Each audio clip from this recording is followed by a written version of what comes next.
परमपिता परमात्मा के 12 नवंबर 1979 के महावाक्य और मुरली की हेडिंग है बंगाल, बिहार, तमिलनाडु तथा विदेशी भाई बहनों के सम्मुख उच्चारित हुए महावाक्य।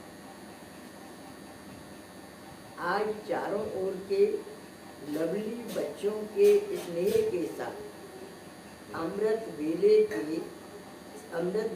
से बाप दादा ने सुने। स्नेह का रिटर्न बाप दादा दूर देशवासी से, अव्यक्त वतनवासी से बच्चों के समान साकार वतन निवासी आकर बने। स्नेह का स्वरूप है समान बनना। जैसे जिससे प्यार होता है ना, उसकी खातिर वो उसके समान ही बनता है, उसके समान ही अपनी लाइकिंग डिसलाइकिंग बना देते हैं। तो ऐसे ही परमात्मा कहाँ के रहने वाले हैं? परम धाम के, अव्यक्त वतनवासी है। लेकिन स्नेह का रिटर्न देने के लिए, बच्चों को प्यार का बदला देने के लिए परम धाम से धरती पर आकर के अव्यक्त वतनवासी बच्चों के सामने साकार रूप में आ गए, तो निवासी आकर बने। स्नेह का स्वरूप है समान बनना। तो बाप दादा समान स्वरूप में स्नेह का रिटर्न दे रही है। अब बच्चों को क्या रिटर्न करना है? बाबा अपना रिटर्न तो दे रहे हैं कि निराकार से साकार में आए, परम धाम से धरती पे आ गई। बच्चे क्या रिटर्न देंगे? अब बच्चों को क्या रिटर्न करना है? जब बाप बच्चों के समान बन सकते हैं तो बच्चों को भी समान बनना है। यही स्नेह का रिटर्न है। जब बाप निराकार से साकार में आ सकता है, परम धाम से धरती पर आ सकता है, तो बाबा क्या कहते हैं? बच्चों को भी बाप के समान बनना है। अब बाप कैसा है? निराकार, तो हमको भी निराकारी बनना है, आत्मा की स्थिति में रहना। और हमको परमात्मा कहाँ रहते हैं? परम धाम में, तो हमको भी परम धाम वासी करना। मन शरीर से यहाँ रह रहे हैं, लेकिन मन और बुद्धि से घर हमारा परम धाम है। ये बात है। अब इस वर्ष में कौन सी विशेष समानता दिखाएंगे? समय की रफ्तार तीव्र गति से चल रही है।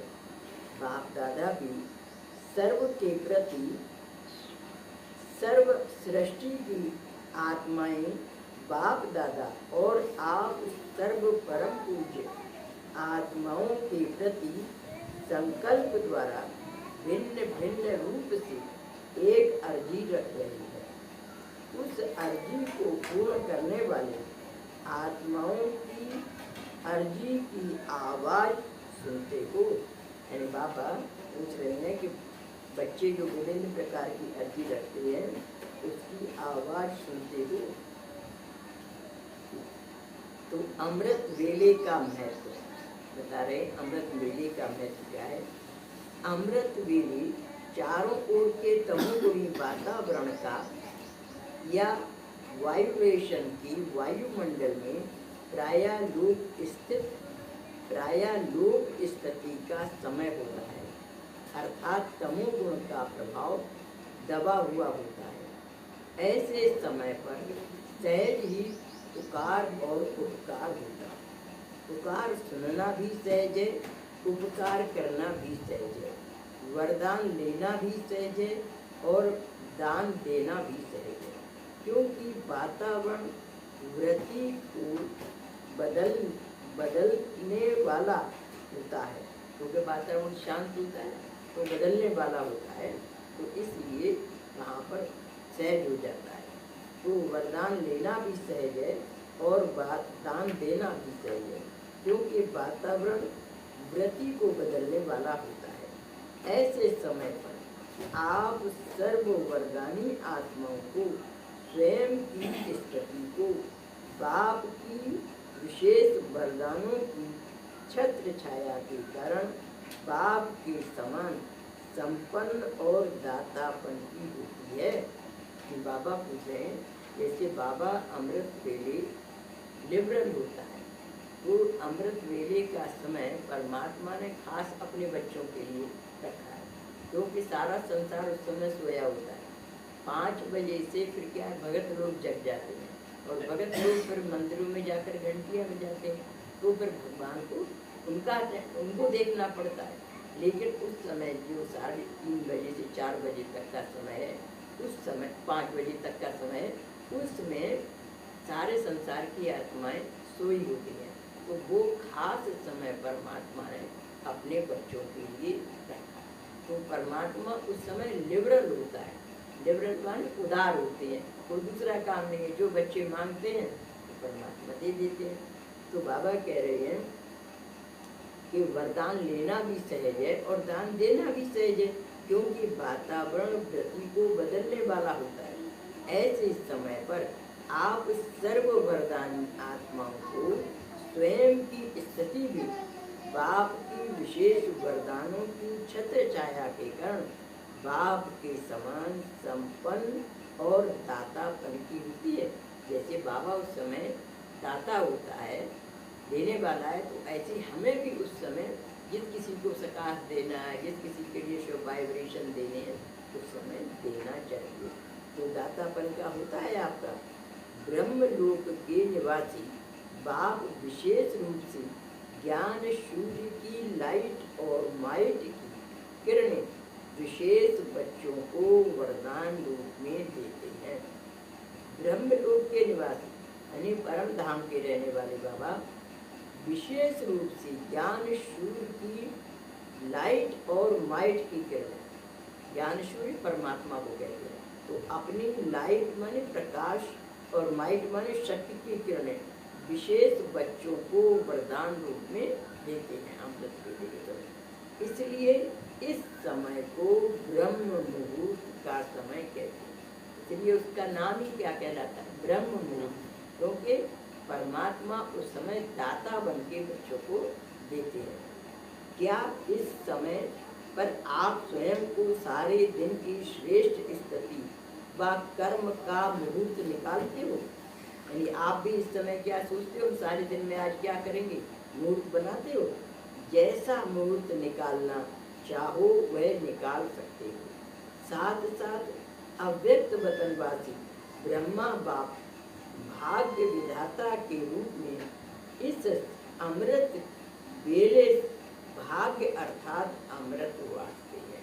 यानी परमात्मा भी अमृत बेले के समय भाग्य विधाता के रूप में बच्चों को अमृत बांटते हैं। जितना भाग्य रूपी अमृत ब्रह्मा बाप द्वारा लेना चाहो वह ले सकते हो, लेकिन बुद्धि रूपी कलश अमृत धारण करने योग्य। अब बाबा कह रहे हैं कि आपकी जो बुद्धि रूपी बर्तन है वो अमृत धारण करने वाला हो। उस समय बैठकर अगर आप किसी के बारे में सोच रहे हो, पर चिंतन कर रहे हो, वो भाई ऐसा कर रहा, वो प्रॉब्लम ऐसी है, वो मेरे सामने प्रॉब्लम क्रिएट कर रहा है, तो ये बातें रही तो ये क्या कचरा भरा है दिमाग में? तो भगवान देगा भी तो कचड़े में कुछ डालेंगे तो आपको उसका स्वाद मिलेगा क्या? तो ऐसे करके उस समय हमें पर चिंतन, व्यर्थ चिंतन, इन बातों का बिल्कुल भी संकल्प नहीं आना चाहिए। तो बाबा कह रहे हैं बुद्धि रूपी कलश अमृत धारण करने योग्य है, खाली है। अगर खाली है तो भगवान देंगे तो उसमें समाएगा, अगर अंदर से ही कचरा भरा है तो भगवान देंगे भी तो आप उसका लाभ नहीं उठा पाएंगे। तो करने योग्य किसी भी प्रकार का विघ्न व रुकावट न हो, तो ऐसे समय पर लेना और देना साथ साथ चलना है। यानी हम परमात्मा से ले और दूसरी आत्माओं को सकार दें, तो देना और लेना साथ साथ चलता है। वरदानी और महादानी दोनों पार्ट साथ साथ चलना है। ऐसी स्थिति में स्थित होने वाली उपकारी आत्माओं को आत्माओं की पुकार भी स्पष्ट सुनाई देगी। यानी जो आत्माओं के दिमाग में दूसरी आत्माओं के कल्याण की भावना रहती है, जिनके अंदर सेल्फिशनेस नहीं है, स्वार्थ नहीं है, तो ऐसी आत्माओं को बाबा कह रहे हैं कि दूसरी आत्माओं की जो दुखी है, अशांत है, उनकी पुकार भी स्पष्ट सुनाई देगी। इतनी स्पष्ट सुनाई देगी जैसे कानों में कोई बात कह रहा है। यानी उनकी पुकार कैसी सुनाई देगी, जैसे मेरे कान में कोई कह रहा है। पुकार पर उपकार कैसे? तो वर्तमान समय सर्व की एक ही पुकार कौन सी है, वे जानते हो? आत्मिक धार्मिक नेताओं, राजनेताओं और सर्वश्रेष्ठ साइंस वाली और साथ साथ आम जनता की एक ही पुकार है कि अब जल्दी से कुछ बदलना चाहिए। क्योंकि सब दुखी हो गए ना, परेशान हो गए। कोई रोग से, कोई शोक से, किसी का दुख है, किसी की अशांति है। तो सब चाहते हैं कि अब ये वातावरण बदल जाए, धरती पर स्वर्ग राज्य स्थापित हो जाए। तो बाबा कह रहे हैं कि सभी लोग जब ऐसी इच्छा कर रहे हैं, सब जल्दी में कुछ बदलना चाहिए। सर्व क्षेत्र की आत्माएं अब अपने को फेल अनुभव करने लगी हैं। अब कोई सुप्रीम पावर चाहिए। इस चाहना का दीपक व इस आवश्यकता को महसूस करने के संकल्प का दीपक जग चुका है। यानी सबके मनों में ये आश हो गई है कि अब सृष्टि का परिवर्तन होना चाहिए। तो अब उसको और तेज करने के लिए बाप आप सर्व आत्माओं के संकल्प का घृत चाहिए। जैसे दीपक को जलाने के लिए दीपक में घृत डालते हैं, तो ऐसे ही बाबा कह रहे हैं अब उसको और तेज करने के लिए आप और सर्व आत्माओं के संकल्प का घृत चाहिए, जिससे सर्व की पुकार के ऊपर उपकार कर सके, यानी सबकी इच्छाएं पूरी हो सके। आज 2-4 बार बीच बीच में बिजली जाती रहती थी। देखो यह लाइट भी शिक्षा दे रही है। यानी उस समय जैसे में बाणी चल रही होगी तो लाइट जरूर होती होगी। तो बाबा कह रहे हैं देखो यह लाइट भी शिक्षा दे रही है। जैसे लाइट 1 सेकंड में आती और चली जाती है, ऐसे ही आप भी 1 सेकंड में पुकार वालों के पास उपकारी बन पहुंच जाओ। ऐसा अभ्यास आने और जाने का हो। अभी अभी पुकार सुनी और अभी अभी पहुंचे। जैसे बाबा कह रहे हैं ना कि हर एक की पुकार आपको सुनाई देगी। तो जैसे पुकार सुनी वैसे ही आपके संकल्प उसकी मदद के लिए पहुंच जाए। शरीर से तो हम वहीं बैठे हो गए ना, शरीर से उठ के थोड़ी जाना है, लेकिन मन से आप कहाँ पर पहुंच जाए। तो अभी अभी पुकार सुनी और अभी अभी पहुंची। अब सर्व की पुकार मेहनत से छूट सहज प्राप्ति करने की है। साइंस वाले भी बहुत मेहनत करके थक गए। धार्मिक आत्माएं साधना करके थक गई हैं। राजनीतिक लोग अनेक दल बदलुओं के चक्र से थक गए। राजनीति वाली क्या है, दल बदलू, आज इस पार्टी में कल दूसरी पार्टी में चले जाएंगे। तो ऐसे दल बदलुओं के चक्कर से थक गए और आम जनता समस्याओं से थक गई और जनता के सामने विभिन्न प्रकार की समस्याएं आती हैं, उससे थक गई है। अब सबकी थकावट उतारने वाले कौन? बाबा कह रहे हैं सबको राहत कौन पहुंचाएगा? आप बच्चे। तो द्रौपदी के पांव दबाने का अर्थ ये अर्थ है कि द्रौपदी के कहते हैं ना पांव दबाए, उसका बाबा कह रहे हैं क्या अर्थ है? जैसे कल्प पहले के यादगार शास्त्रों में वर्णन है कि स्वयं बाप ने द्रौपदी के पांव दबाए। तो बाप समान उपकारी बच्चे बन सर्व आत्माओं की थकावट मिटाओ। अब बुद्धि रूपी पांव थक गए हैं। बुद्धि में स्मृति के स्विच को दबाओ, यानी बुद्धि में स्मृति याद लाओ, स्मृति के स्विच को दबाओ। यही बुद्धि रूपी पांव दबाना है। तो पांव स्थूल पांव नहीं दबाए, बुद्धि रूपी पांव। जैसे कहते हैं ना बुद्धि को इस संसार से उपराम रखो, ऊपर रखो, क्योंकि हमारा लंगर इस दुनिया से उठ जाना चाहिए। क्योंकि अब हमें अपने घर परम धाम जाना है। तो उस घर की याद हमें ज़्यादा समय रहना चाहिए। जैसे कोई को कहीं जाना होता है ना तो तैयारी करते हैं, तो हमारी तैयारी क्या है, इस संसार से हमारी अनासक्त वृत्ति हो जाए, किसी में भी आसक्ति नहीं रहे, तभी हम उड़ता पंछी बन जा सकेंगे।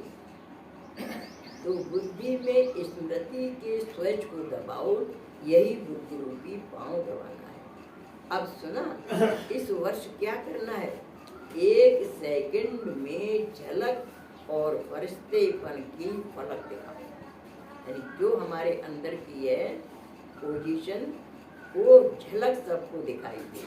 और फरिश्तेपन यानी फरिश्ता माने इसको कहते हैं, फरिश्ता के धरती से 1 गिलास ऊंचे हाथ रहते, पाँव रहते हैं, यानी उनका संसार का आकर्षण बिल्कुल भी ना हो, तो फरिश्तेपन की फलक दिखाओ, यही बाप के स्नेह का रिटर्न है।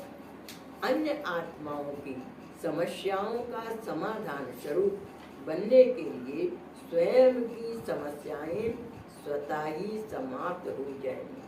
अगर आप दूसरे आत्माओं की समस्याओं का समाधान स्वरूप बनेंगे तो आपके अंदर की जो समस्याएं हैं वो अपने आप खत्म हो जाएंगी।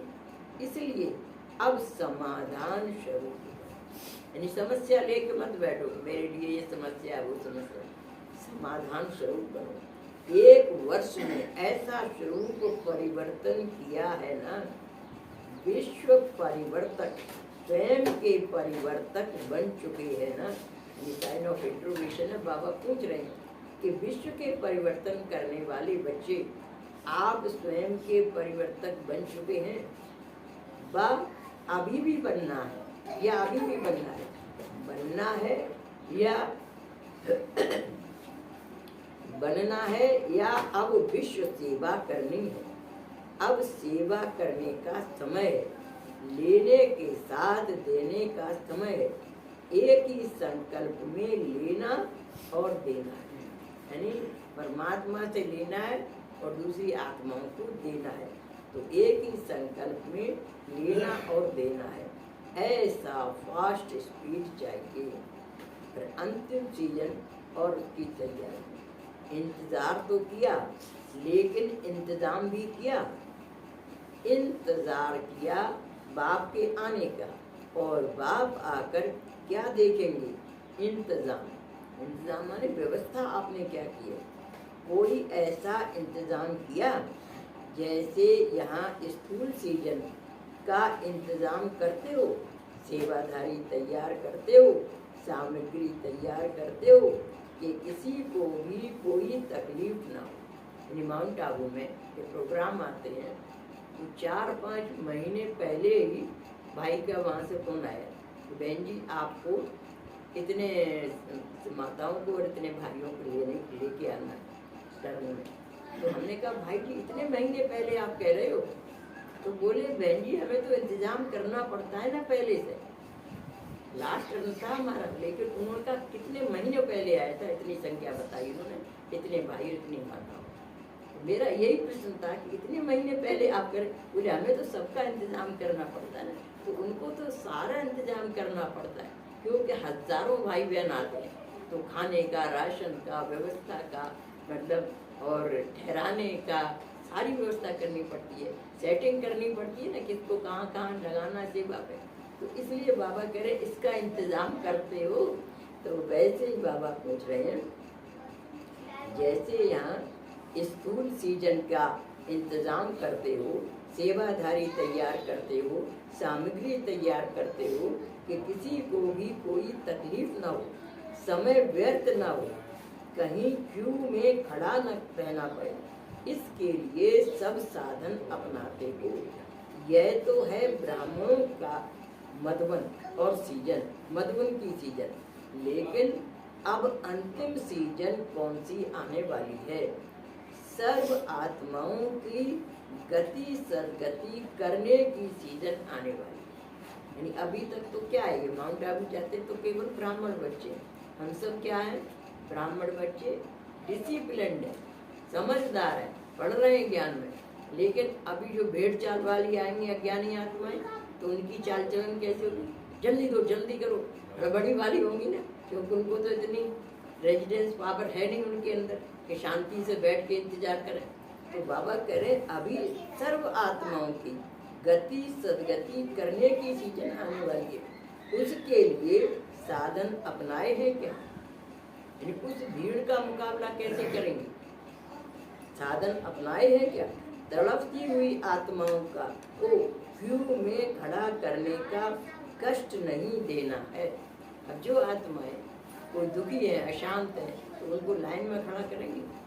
तो क्या इतना आपने अपना इंतजाम किया है? यानी आपके अंदर इतनी टॉलरेंस पावर, रेजिडेंस पावर है कि आप उनको फेस कर सको। नहीं तो आप ही गुस्से में आ गए, आपकी स्थिति हलचल में आ गई, तो आप क्या उनको शिकायत देंगे? इसलिए बाबा ने कहा एक एक आत्मा को 10-10 का पार्ट प्ले करना पड़ेगा, ऐसा समय आएगा। तो क्यू में खड़ा करने का कष्ट नहीं देना है। आते जाएं और लेते जाएं। तड़पती आत्माएं एक सेकंड भी रुक नहीं सकेंगी, हाहाकार कर देंगी। ऐसे सीजन की तैयारी की है। महारथियों को क्यू में खड़ा करने नहीं देना चाहिए। बाबा कह रहे हैं जो आत्माएं इस शरीर को रथ के रूप में इस्तेमाल करती हैं वो कहलाती हैं महारथी। महारथी प्यादे और पैदल आपने सुना होगा, सब रूहानी मिलिट्री है, तो शरीर को रथ के रूप में इस्तेमाल करें। तो ऐसी आत्माएं महारथियों को क्यों में खड़ा करने नहीं देना चाहिए। कि हमारे सामने बच्चे लाइन से खड़े हैं तो अच्छा लगेगा कि महारथियों को तत्काल दो, ऐसा होना चाहिए। तो महारथियों को क्यों में खड़ा करने नहीं देना चाहिए।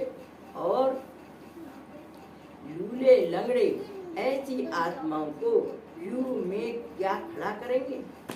बाबा कह रहे हैं कोई लंगड़ा होगा, लूला होगा, एक टांग से बेचारा खड़ा रहे लाइन में, क्या आपको अच्छा लगेगा? तो क्या खड़ा करेंगे? लंदन में भी क्यू लगवाएंगे क्या? फॉरेनर्स क्यू में खड़े होंगे क्या? फिर क्या करेंगे? एवर रेडी बनना पड़ेगा। भारत वाले या फॉरेन वाले एवर रेडी बने बिना मास्टर गति सदगति दाता नहीं बन सकते। यानी भारत वाले या फॉरेन वाले एवर रेडी बने बिना, यानी हम सबको क्यों कहते हैं एवर रेडी और अचानक, जो भी होगा अचानक होगा और हमेशा एवर रेडी तैयार है। कोई डिसाइडेड नहीं है कब विनाश होगा, सब प्रोग्राम आ रहे हैं, लेकिन क्या मालूम है कि आप कब हो जाए। तो हमें तो हमेशा तैयार रहना चाहिए ना। आप लोग इतने सालों से ज्ञान में चल रहे हैं, अब न्यू कमर्स वालों को तो कुछ भी नहीं मिला है, तो उन लोगों को तो देने के लिए तैयार रहना पड़ेगा। ज्ञान वाले भी न्यू कमर्स और अनजान आत्माएं वे भी कहाँ जाएंगी। पत्थर की मूर्तियों से मांगते थे, अब साकार में जब देखेंगे, साकार में आएंगे, आप उनको निराश करेंगे क्या? जब पत्थर की मूर्तियां सकाश दे सकती है तो प्राप्ति की अनुभूति होती है ना, तब तो मंदिरों में जाते हैं भगत लोग। तो हम तो चैतन्य मूर्ति है ना, हमारी ही तो मूर्तियां मंदिर में विराजमान है। जब पत्थर की मूर्ति दे सकती है तो हमें कितना सहृदय होना चाहिए अंत के समय में आत्माओं को, तड़पती हुई आत्माओं को देने के लिए। तो बाबा यही बात याद दिला रहे हैं कि एवर रेडी बनना पड़ेगा। भारत वाले व फॉरेन वाले एवर रेडी बने बिना मास्टर गति सदगति दाता नहीं बन सकती। गति सदगति माने मुक्ति और जीवन मुक्ति का दान देने वाले नहीं बन सकते। ज्यादा पुरुषार्थी जीवन में रहने से भी ऊपर अब दातापन की स्थिति में रहो। यानी अब अपने लिए मत योग लगाओ, अपनी स्टेज इस रूप में बनाओ कि हम दाता और वरदाता कहाँ तक बने, यानी देने का संकल्प आपके मन में आए। तो हर सेकंड चेक करो कि दाता के बच्चे दाता बने हैं। हर संकल्प और सेकंड में दाता बन करके चलो, तो आप सबका भी सेकंड में हाई जंप हो जाएगा। हमारे यहाँ क्या है, दान देना और पुण्य का काम। तो अगर आप देंगे तो आपका भी हाई जंप हो जाएगा। आपका भी प्रमोशन हो जाएगा। तो आप सबका भी सेकंड में हाई जंप हो जाएगा। देने में बिजी होंगे तो माया भी बिजी देख वार करने की बजाय नमस्कार करेगी। क्या कह रहे हैं बाबा? माया भी फिर क्या देखेगी कि आप सबको देने के लिए बिजी हैं, तो माया भी नमस्कार करके चली जाएगी। समझा? अब क्या करना है? चारों ओर के बच्चों को साकार रूप में भले दूर हैं, लेकिन स्नेह से समीप हैं।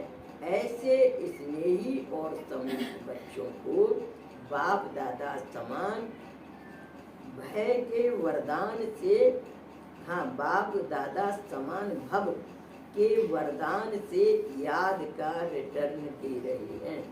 यानी चाहे बच्चे वो पास हैं या दूर हैं, लेकिन बाबा के स्नेही है। ऐसे बच्चों को बाबा क्या आशीर्वाद दे रहे हैं? बाप दादा समान भव। जैसे बाप दादा सबके लिए लिबरल है, निस्वार्थ भाव से सेवा करने आते हैं, तो हम भी वैसे ही बने।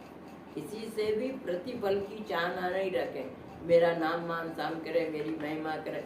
भगवान चाहता है क्या मेरी महिमा करे? कल कितना था, बाप के रूप से भी सर्वेंट है, टीचर के रूप से भी सर्वेंट है, गुरु के रूप से भी सर्वेंट है। जब हमारा बाप सर्वेंट है तो हम भी कौन हुए? हम भी सर्वेंट हुए। ऐसी भावना हमारे अंदर रहती है कि हम बॉस हैं, ये भावना आ जाती। जब बाप हमारा पढ़ाने वाला कह रहा है कि मैं सर्वेंट हूँ, तो सर्वेंट के बच्चे सर्वेंट ही तो होंगे ना। हम भी सर्वेंट हैं, सेवा करने वाले। ये भावना रहे हर एक के मन में कि हम सेवाधारी हैं, हर एक आत्मा को संतुष्ट करें। तो बाबा कह रहे हैं बच्चों को भी बाप दादा समान भव के वरदान से याद का रिटर्न दे रहे हैं। तो बिजली चली गई होगी तो बिजली बंद, चंचल में भी अचल। अब जैसे कोई शरारत करते हैं ना, तो शरारत करने वाले के सामने भी हमारी स्थिति अचल। हम उनकी ये बचकानी हरकतों से प्रभावित न। बाबा कह रहे चंचल में भी अचल, यह तो कुछ भी नहीं है। बाबा कह रहे यह तो कुछ भी नहीं है। अंतिम सीजन के समय किसी भी प्रकार के साधन नहीं मिलेंगे। उस समय क्या करेंगे? अभी तो बहुत साधन है, यह भी प्रैक्टिस करो कि वातावरण में हलचल हो, लेकिन स्मृति और वृत्ति अचल हो।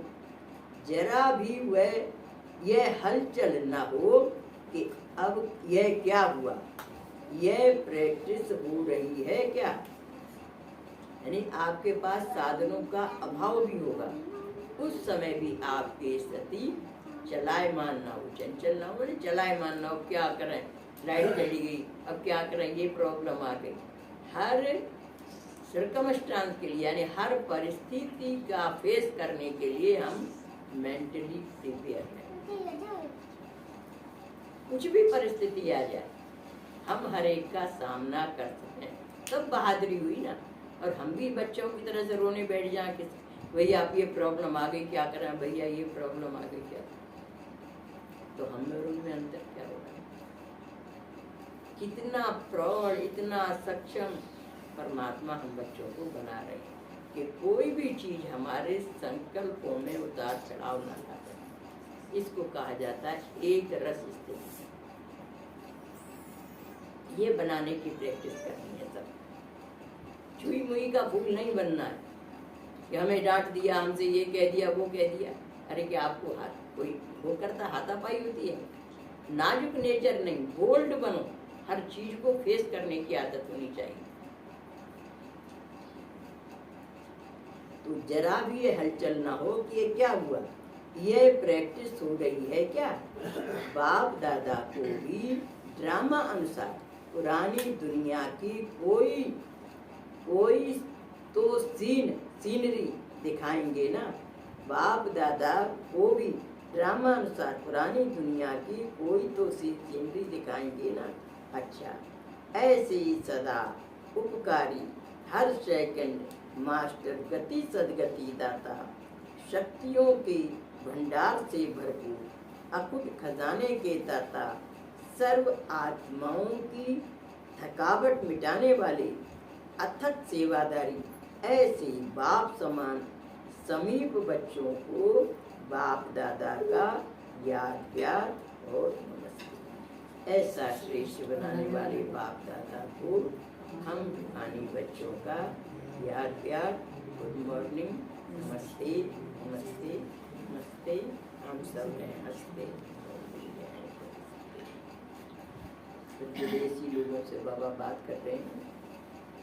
सभी सदा एक रस स्थिति में स्थित रहते हुए औरों का भी एक बाप के समान संबंध जुड़ाने में, सर्व प्राप्ति कराने में तत्पर रहते हो क्या? एक बाप दूसरा ना कोई, ऐसी स्थिति निरंतर और नेचुरल बनी है कि बनानी पड़ती है, अभ्यास करना पड़ता है, या स्वतः ही ये स्टेज रहती है। कहाँ तक पहुँचे हो? जब परिचय मिल गया अपना भी और बाप का भी, फिर बार बार अटेंशन देने की क्या आवश्यकता है? माया एक खिलौना और शिकार।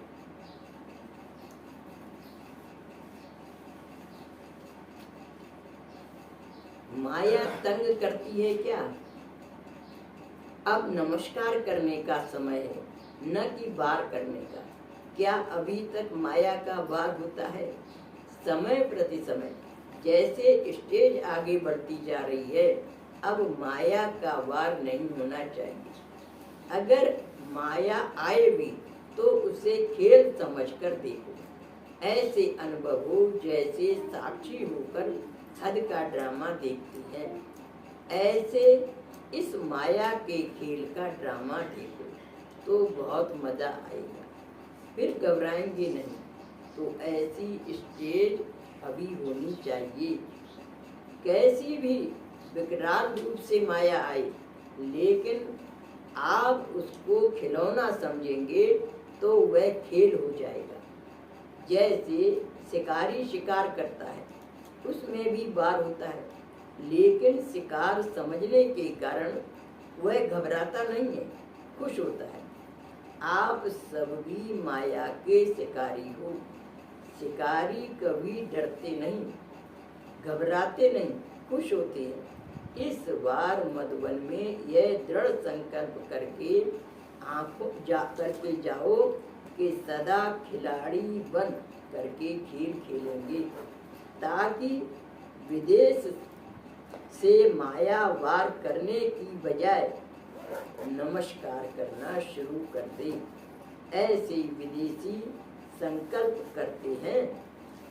अब सभी तरफ से माया का वार समाप्त। तो टीचर्स के साथ बाबा करें। टीचर्स अर्थात शिक्षक।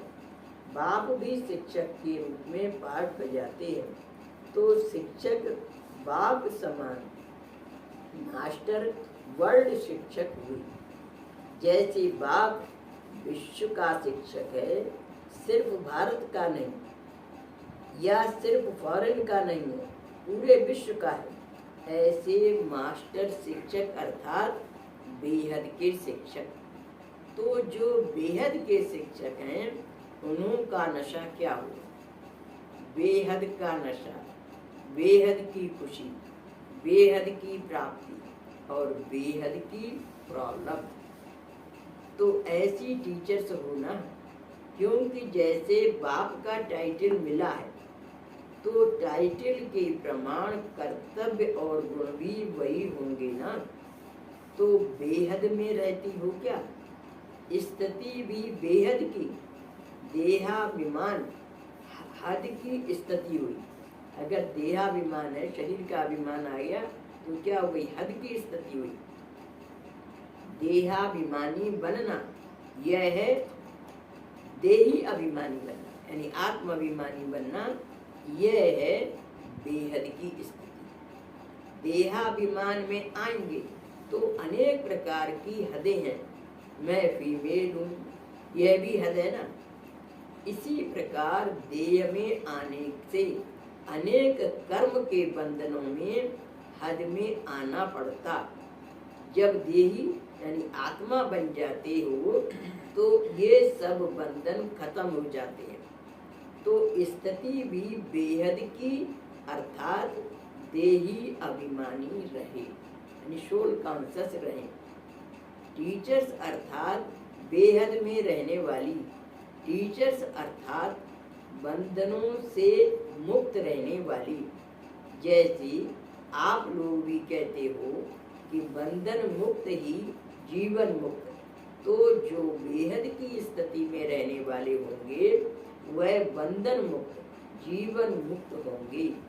भविष्य की जीवन मुक्ति नहीं, अभी की जीवन मुक्ति, यानी भविष्य की जीवन मुक्ति नहीं है। वहाँ तो कोई बंधन होगा ही नहीं, सब आज्ञाकारी होंगे। तन का, मन का, धन का, जन का, सब प्रकार का सुख होगा। वहाँ पर कोई आपके सामने विघ्न बाधाएं नहीं आएंगी, वहाँ प्रारब्ध है। लेकिन यहाँ पर अभी ऐसा बनाया है कि जीवन में रहते हुए मुक्त स्टेज बने। तो भविष्य की जीवन मुक्ति नहीं, अभी की जीवन मुक्ति। इस संगम युगी ब्राह्मण जीवन में रहते हुए वायुमंडल, वाइब्रेशन, तमोगुणी वृत्तियां, माया के वार, इन सब से मुक्त। यानी अब ये नहीं सोचो कि वहाँ का वायुमंडल ही ऐसा था, वहाँ के वाइब्रेशन ही ऐसे थे। वायुमंडल, वाइब्रेशन, तमोगुणी वृत्तियां, माया के वार, इन सब से मुक्त, इसको कहा जाता है जीवन मुक्त। तो टीचर अर्थात अभी से अभी के जीवन मुक्त। तो ऐसे हो क्या? टीचर की परिभाषा ही है, टीचर का टाइटल ही, टाइटल कोई कम नहीं है। टीचर के टाइटल कोई कम नहीं है। संसार की आत्माओं से एक सीढ़ी आप ऊंचे हैं और आपसे एक सीढ़ी ऊंचा टीचर है। तो टीचर कैसा होना चाहिए? एग्जाम्पल स्वरूप, उदाहरण स्वरूप। तो टीचर का टाइटल कोई कम नहीं है। टीचर बनना अर्थात बाप समान बनना, टीचर बनना अर्थात बाप की गद्दी पर बैठना। तो जो जिसकी गद्दी पर, कुर्सी पर, सीट पर बैठेंगे तो सीट का कर्तव्य व सीट के क्वालिफिकेशन प्रैक्टिकल में लाने पड़ेंगे। तो टीचर्स का कितना महत्व है, नाम के साथ काम भी है। तो ऐसे हो क्या, क्या समझती हो? टीचर्स को देखकर बाप को विशेष खुशी होती है, क्योंकि टीचर्स हैं बाप की फ्रेंड्स।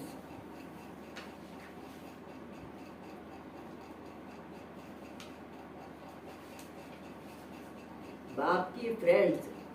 जब दो फ्रेंड्स आपस में मिलते हैं तो कितने खुश होते हैं। तो टीचर्स हैं सबसे समीप फ्रेंड्स, तो खुशी होगी ना। फ्रेंड्स बनते ही तब हैं जब समान होते हैं।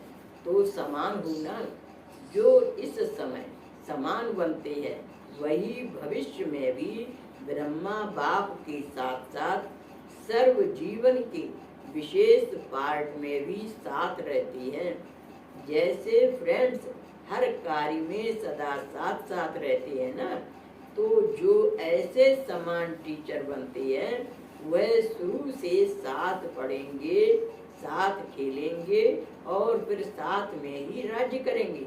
तो ऐसे समान टीचर्स होना वायदा भी है, साथ जिएंगे, साथ मरेंगे और साथ ही राज्य में आएंगे, इतने तक का वायदा है। तो ऐसे ही समान टीचर्स हो क्या, समान और स्वभाव। ऐसे समान टीचर्स को की वर्तमान निशानी क्या होगी? सदा समान आत्मा इस समय स्वमान में होगी, यानी जो बाबा के समान होगी हमेशा स्वमान में होगी। समानता का स्वमान प्रैक्टिकल में दिखाई देगा। जैसे बाप सदा स्वमान में स्थित है, इसी प्रकार समान आत्माएं भी स्वमान में होंगी, नीचे नहीं आएंगी। हर कदम स्वमान का होगा।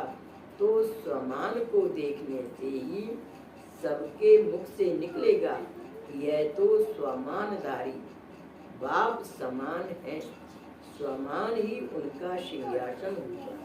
भविष्य सिंहासन के पहले स्वमान के सिंहासन पर सदा कायम होगी, सिंहासन के नीचे नहीं आएगी। ऐसी हो क्या?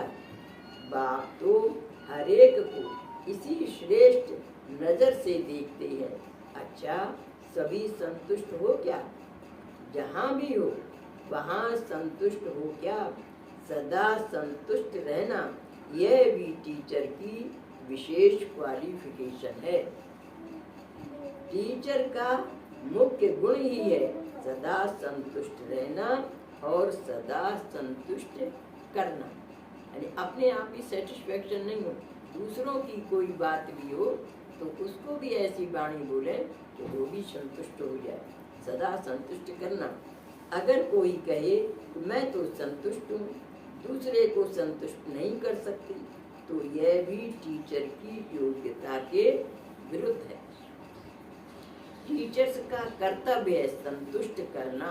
अगर स्वयं नहीं कर सकती तो किसी के भी सहयोग से करना जरूर है। टीचर का तो सदा विघ्न विनाशक बन करके अनेकों के विघ्न विनाशक बनने का आधार बनने के निमित्त बनाया है। कोई समस्या ले करके आए और समाधान स्वरूप बन करके जाए, ऐसी टीचर्स हो ना। प्रश्न किसी बच्चे ने पूछा है, आप ब्राह्मण आत्माएं विशेष आत्माओं की लिस्ट में हो, इस लिस्ट में कौन आते हैं? आप ब्राह्मण आत्माएं विशेष आत्माओं की लिस्ट में हो क्या? इस लिस्ट में कौन आते हैं? उत्तर दिया बाबा ने, विशेष आत्माओं की लिस्ट में वही आते जिनमें कोई न कोई विशेषता है। कोई भी ब्राह्मण बच्चा ऐसा नहीं जिसमें कोई विशेषता ना हो। सबसे पहली विशेषता तो यही है जो बाप को जान लिया, बाप को पा लिया। कोटों में कोई और कोऊ में भी कोई ना कोई ने जाना, तो बाप भी उसी नजर से देखते हैं कि यह विशेष आत्माएं हैं। विशेष आत्माओं को सदा खुशी के झूले में झूलना चाहिए। लाडले बच्चे कभी भी मिट्टी में पांव नहीं रखते। आप लाडले बच्चे सदा बाप की याद की गोदी में रहो। सब कुछ करने के बाद करते भी बाप की याद में रहो। नीचे